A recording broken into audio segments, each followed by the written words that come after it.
প্রযোজকের অর্থ আত্মসাতের অভিযোগে যা বললেন তিশা। একের পর এক অভিযোগ উঠেছে ছোট পর্দার জনপ্রিয় অভিনেত্রী তানজিন তিশার নামে। যুগল শাড়ি বিতর্কের রেশ কাটতে না কাটতে এবার নতুন অভিযোগ। ভারতীয় এক প্রযোজকের সঙ্গেও নাকি প্রতারণা করেছেন তিশা। কলকাতার সিনেমা ভালোবাসার মরশুমর প্রযোজক শরীফ খান প্রায় 4.5 লাখ টাকা আত্মসাতের অভিযোগ তুলেছেন তানজিন তিশার নামে। প্রযোজকের অভিযোগ, এম.এন. রাজ পরিচালিত ভালোবাসার মরশুম সিনেমায় চুক্তিবদ্ধ হন তানজিন তিশা। কিন্তু এই অভিনেত্রীর অসহযোগিতা ও বারবার মিথ্যা বলার কারণে বাধ্য হয়ে তাকে সিনেমা থেকে বাদ দেওয়া হয়েছে। বাদ পড়ার পর তিশা অগ্রিম নেওয়া পারিশ্রমিকের অর্থ ফেরত দিচ্ছেন না। তবে এসব অভিযোগকে ফালতু বলে মন্তব্য করেছেন তিশা। গণমাধ্যমে তানজিন তিশা বলেন, এই অভিযোগ ফালতু। আমাকে চুক্তির সময় 1/3 পেমেন্ট দেওয়া হয়েছিল।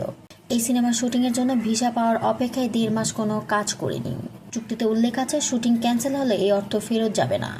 প্রযোজকের অপেশাদার আচরণের ঘটনা উল্লেখ করে তিশা বলেন, শরীফ খান নামে একজন আমার সঙ্গে মধ্যরাতে ফোনে করে কথা বলতে চেয়েছে।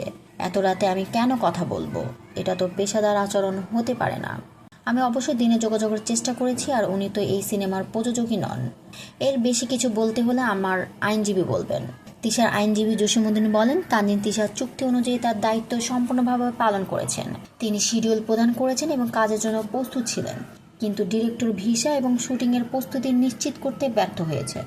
ফলে চুক্তির সংশ্লিষ্ট ধারাসমূহ অনুযায়ী ডিরেক্টরকে ডিফল্ট অপরাধ স্পষ্টভাবে প্রতিষ্ঠিত হয়।